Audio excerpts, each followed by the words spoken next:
Bonjour supporters du Real Madrid.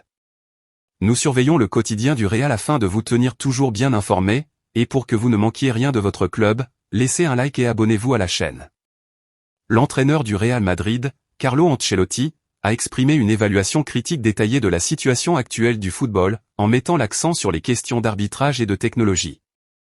Il a tenu à souligner sa satisfaction de sa vie à Madrid, en mettant en évidence sa relation positive avec Florentino Pérez, le président du club, et en décrivant la ville comme un lieu magique. Ancelotti a argumenté que l'utilisation excessive de la VAR est problématique.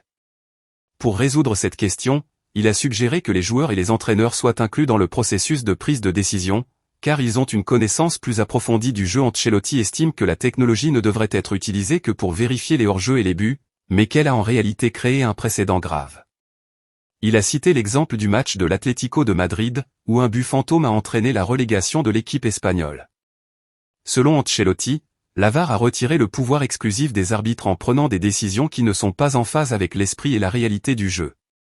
Il a critiqué le manque d'objectivité dans les décisions, affirmant qu'elles sont basées sur des jugements personnels.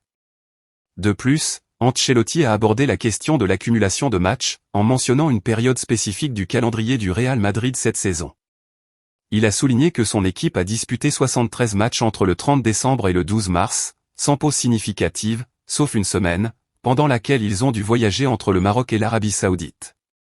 Ancelotti a soutenu que cette charge de match est insoutenable et a souligné la nécessité pour l'UEFA et la FIFA de parvenir à un accord sur cette question, car la santé des joueurs est en danger.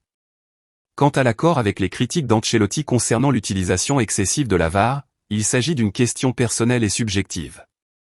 Certains sont d'accord avec lui, arguant que la VAR est mal utilisée et soulèvent des questions sur l'objectivité des décisions prises. D'autres ont un avis différent, soutenant que la VAR est un outil utile pour garantir une plus grande justice dans les matchs de football. Nous reviendrons bientôt avec plus de nouvelles du Real Madrid. Amicalement, nous nous retrouverons dans la prochaine vidéo.